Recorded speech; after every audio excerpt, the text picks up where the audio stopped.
La cour royale murmure avec horreur à propos de la déchéance grotesque de leur reine. L'ancienne souveraine fière, Marie Tudor, est désormais réduite à un état de décomposition physique si avancé que même ses ennemis ressentent une lueur de pitié. Sa peau est devenue jaune, son corps enflé, et des signes de putréfaction sont déjà visibles. Marie, la reine la plus torturée d'Angleterre, lutte désormais contre sa dernière bataille. Cette scène établit le cadre pour la lente et douloureuse dégradation physique et psychologique de la reine Marie. Ce contraste frappant entre la puissance royale d'une monarchie jadis immense et la totale impuissance de la reine, face à la mort, soulève un sentiment profond de tragédie. Marie Tudor, autrefois la souveraine redoutée de l'Angleterre, est maintenant une femme au corps marqué par la maladie, une victime impuissante des lois implacables de la nature. À l'apogée de son règne, elle incarnait la puissance absolue, dirigeant un empire et une nation entière. Mais au moment de sa mort, c'est une femme fragile et brisée, victime de la maladie et du destin, qui se trouve sur son lit de mort. Le contraste entre sa vie de grandeur et la réalité de sa fin est un témoignage poignant des limites de l'autorité royale face à la mortalité humaine. Les murmures à la cour ne parlent plus de la souveraine redoutée, mais d'une reine déchue dont le corps se dissout lentement, une transformation physique qui choque même ses serviteurs les plus loyaux. Les signes de décomposition sont évidents. Sa peau, d'un jaune malade, évoque les premières traces de la putréfaction. Ses membres enflés ne correspondent plus aux traits gracieux et majestueux auxquels ses sujets étaient habitués. Les marques de la maladie envahissent son visage, qui devient méconnaissable, tout comme son corps qui semble se dissoudre lentement. Les conseillers royaux, les courtisans et même les étrangers commencent à éviter ces quartiers, incapables de supporter l'odeur insupportable de la décomposition qui s'y dégage. Il y a quelque chose de profondément tragique dans cette image. Une reine qui, autrefois, dominait tout un royaume et se faisait obéir, est maintenant réduite à un être souffrant, emporté par la maladie et le temps. La dégradation de son corps est une métaphore cruelle de la perte de son pouvoir et de sa position. Elle n'est plus la souveraine capable de donner des ordres et de régner, mais une victime de la nature, totalement impuissante face aux lois du vivant et du mort. Alors qu'elle lutte contre une maladie incurable, sa reine, autrefois forte et invincible, devient une silhouette brisée. C'est une vision qui réveille un sentiment de pitié, même parmi ses adversaires les plus acharnés. Au fur et à mesure que la décomposition progresse, la question du pouvoir, de la royauté et de la mortalité humaine se pose avec acuité. Quel sens a le pouvoir quand la fin est inéluctable et que même la plus haute des souveraines doit rendre son dernier souffle dans une lente agonie, sans aucun espoir de guérison?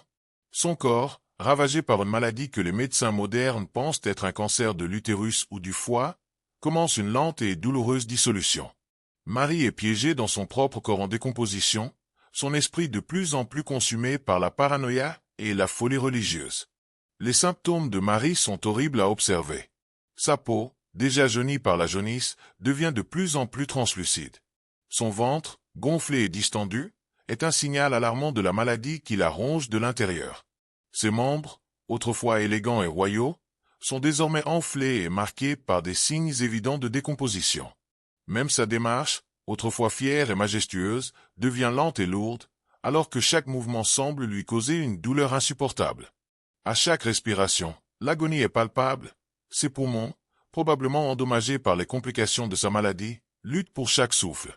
Les médecins royaux, impuissants face à la nature implacable de son mal, tentent désespérément de la sauver avec les remèdes de l'époque. Ils pratiquent des saignées, une méthode qui consiste à retirer une partie de son sang dans l'espoir de rétablir son équilibre vital. Mais ces traitements, loin de soulager Marie, ne font qu'augmenter sa souffrance, la laissant encore plus affaiblie. Les purges et les décoctions d'herbes, censées éliminer les poisons de son corps, se révèlent tout aussi inefficaces, ne faisant qu'aggraver son état. Chaque traitement semble avoir l'effet inverse de ce qui était espéré, et Marie, au fil du temps, sombre dans une douleur de plus en plus insupportable. Les médecins, malgré leurs efforts, sont incapables d'arrêter le processus de décomposition. Ils ne peuvent que regarder, impuissants, alors que leur reine se transforme lentement en une ombre d'elle-même. Cette dégradation est rendue encore plus tragique par l'écart entre la dignité royale et la réalité de son état. En public, la cour royale continue à faire semblant que tout va bien, que leur souveraine reste la fière héritière de la dynastie Tudor. Mais dans les coulisses, la vérité est autrement plus cruelle. Marie, l'ancienne souveraine d'Angleterre, est désormais une coquille vide, une reine qui, non seulement est incapable de gouverner, mais qui est aussi plongée dans un tourbillon de souffrances physiques et mentales. Il est presque impossible de cacher la vérité aux courtisans. L'odeur de la décomposition, bien que masquée par des encens et des parfums, imprègne les salles de son palais. Ceux qui sont encore présents autour d'elle, par devoir ou par loyauté, souffrent eux-mêmes du spectacle macabre de leur reine en train de se transformer en un cadavre vivant. Les témoins de son agonie, qui avaient autrefois observé Marie avec respect et crainte, la voient maintenant comme une victime, piégée dans un corps qui ne répond plus, mais qui refuse de rendre l'âme. La guerre contre la maladie est perdue, et le corps de Marie se transforme peu à peu en un monstre vivant, une illustration grotesque de l'inéluctabilité de la mort. Dans cet ultime chapitre de sa vie, Marie, autrefois une souveraine toute-puissante, est désormais une figure tragique, captive de son propre corps en ruine, un spectacle à la fois de pitié et de terreur. La femme qui avait jadis commandé le pouvoir de l'Angleterre devient désormais consumée par l'obsession religieuse et la paranoïa. Elle croit que sa maladie est un châtiment divin, une épreuve de Dieu pour prouver sa dévotion à la foi catholique. Au fur et à mesure que sa santé physique se détériore, l'esprit de Marie se fragilise également. La reine, autrefois puissante et respectée, se transforme en une figure obsédée par sa propre culpabilité et la volonté de restaurer la foi catholique en Angleterre. Marie commence à voir sa maladie comme une punition divine pour n'avoir pas accompli sa mission de purifier le royaume du protestantisme. Elle croit que Dieu l'a punie pour n'avoir pas exterminé toute trace d'hérésie dans son royaume. Cette conviction profondément ancrée dans sa psyché devient la pierre angulaire de son existence. Chaque douleur, chaque souffrance qu'elle endure est interprétée comme une épreuve divine, une manière pour Dieu de tester sa foi et sa détermination à faire régner la pureté religieuse. La paranoïa de Marie grandit. Elle devient convaincue que des conspirateurs protestants cherchent à la détruire, utilisant la sorcellerie et des forces occultes pour nuire à son règne. Elle imagine des complots dans chaque coin de la cour, voyant des ennemis partout, y compris parmi ceux qui lui sont proches. La crainte de l'empoisonnement ou de la trahison atteint des proportions terrifiantes. Ses propres proches, ses conseillers et ses ministres sont suspects à ses yeux. Elle devient obsédée par l'idée que ses ennemis cachent leurs intentions sous une apparence de loyauté. Chaque regard, chaque parole devient un indice dans le puzzle complexe qu'elle croit être sa propre persécution divine. Sa foi catholique, déjà omniprésente, se radicalise à un point dangereux. Elle se convainc que seule la purification par le feu pourra sauver l'Angleterre et garantir son salut. Elle croit que brûler les hérétiques, une mesure qu'elle avait déjà imposée pendant son règne, est un acte sacré. Les exécutions qu'elle ordonne ne sont plus simplement des actes politiques ou religieux, mais des rites nécessaires pour purger son royaume des péchés et restaurer l'ordre divin. Marie pense sincèrement que ces sacrifices de vies humaines sont essentiels à la rédemption de son âme et au salut de son peuple. Le feu des bûchers devient, dans son esprit, un moyen d'atteindre la pureté, et elle s'y adonne avec un zèle presque fanatique. Les exécutions de hérétiques, autrefois une partie de sa politique de répression religieuse, deviennent une obsession. Marie ne se contente plus de les ordonner, elle participe activement à l'organisation de ces actes. Elle consulte ses conseillers, exige des rapports détaillés sur les herbes et les sorciers qu'elle croit responsables de l'hérésie. Ses lettres à son mari, Philippe II, deviennent un mélange de désespoir et de certitude divine. Elle croit que, par ses actions, elle accomplit la volonté de Dieu, convaincue qu'elle purifie non seulement les âmes des hérétiques, mais aussi son propre corps malade et souffrant. À mesure que la maladie la consume, sa vision du monde devient de plus en plus déformée. Ses souffrances physiques, couplées à une foi débridée, l'amènent à des actes de plus en plus extrêmes. Chaque exécution, chaque acte de cruauté devient une tentative désespérée de se racheter aux yeux de Dieu. Cependant, ce zèle religieux et cette paranoïa qui l'assaillent ne font qu'approfondir son isolement. La cour, qui une fois la vénérait, commence à la craindre, non seulement à cause de sa santé physique dégradée, mais aussi en raison de la montée de sa folie religieuse et de ses ordres imprévisibles. Ainsi, Marie, au sommet de son pouvoir, devient une victime de sa propre psyché brisée. La femme qui régnait avec autorité sur l'Angleterre est désormais submergée par ses propres démons intérieurs, poursuivant sa quête de purification dans un royaume déjà fracturé par la division religieuse. Son corps est un champ de bataille, tout comme son esprit. Les tentatives désespérées de la reine pour assurer un héritier catholique, ces grossesses fantômes, deviennent une tragique farce, exposant ses faiblesses physiques et approfondissant son désespoir. Depuis le début de son mariage avec Philippe II d'Espagne, Marie est obsédée par l'idée de produire un héritier catholique, un enfant qui scellerait son pouvoir et légitimerait son règne. Elle considère cet héritier comme la clé pour restaurer la foi catholique en Angleterre, ainsi que pour sécuriser sa dynastie et son propre salut. Pourtant, son mariage, qui avait été une alliance politique, se révèle rapidement être un désastre émotionnel. Philippe, bien plus jeune qu'elle, ne partage pas le même enthousiasme. Il la voit principalement comme un outil pour renforcer la position de l'Espagne en Europe, mais sa distance émotionnelle et son indifférence affectent profondément Marie. Elle, désespérée de prouver sa valeur à son mari et à la cour, se concentre alors entièrement sur l'idée de porter un héritier, une tâche qu'elle considère comme sa mission divine. Les premières fausses grossesses surviennent rapidement après son mariage. Elle affiche un ventre gonflé, se plaint de nausées matinales et de douleurs abdominales, croyant fermement qu'elle est enceinte. L'entourage royal, contraint de se prêter au jeu, prépare des cadeaux pour l'héritier à venir, et des cérémonies sont organisées en l'honneur de ce futur enfant. Mais au fur et à mesure que les mois passent, aucun bébé ne naît. La grossesse, qui semblait si prometteuse, se termine toujours en échec. À chaque fois, Marie est dévastée, et à chaque fausse couche, la réalité de sa stérilité présumée semble de plus en plus inévitable. Au fil des années, la pression monte. Les fausses grossesses s'intensifient, et Marie, en proie à une forme de folie religieuse, interprète chaque échec comme une punition divine. Elle est convaincue que Dieu lui refuse un héritier parce qu'elle n'a pas fait suffisamment pour éradiquer l'hérésie protestante de l'Angleterre. Sa foi devient une arme à double tranchant. Elle la pousse à la fois à persévérer dans sa quête pour un héritier, mais aussi à intensifier la répression contre les protestants.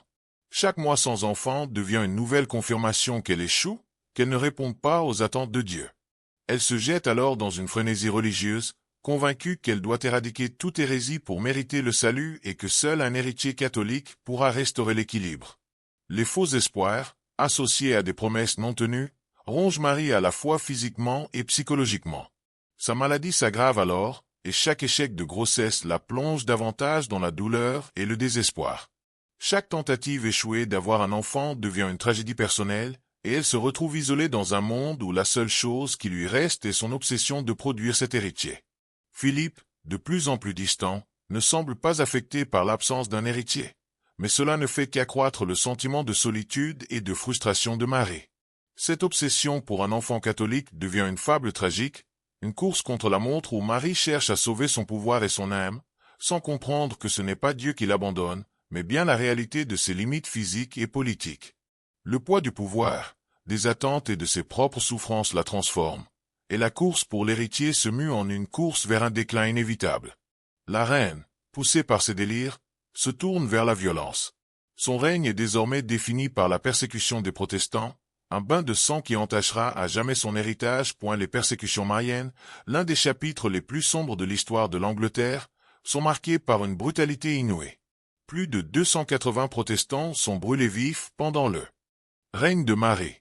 Ce n'est pas seulement une politique, c'est un acte de vengeance religieuse mené avec une ferveur fanatique.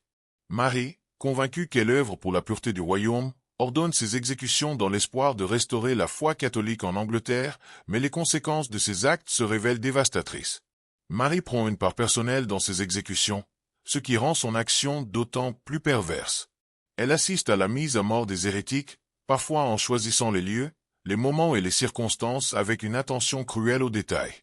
L'exécution de Thomas Cranmer, l'archevêque de Canterbury, est l'un des exemples les plus horribles.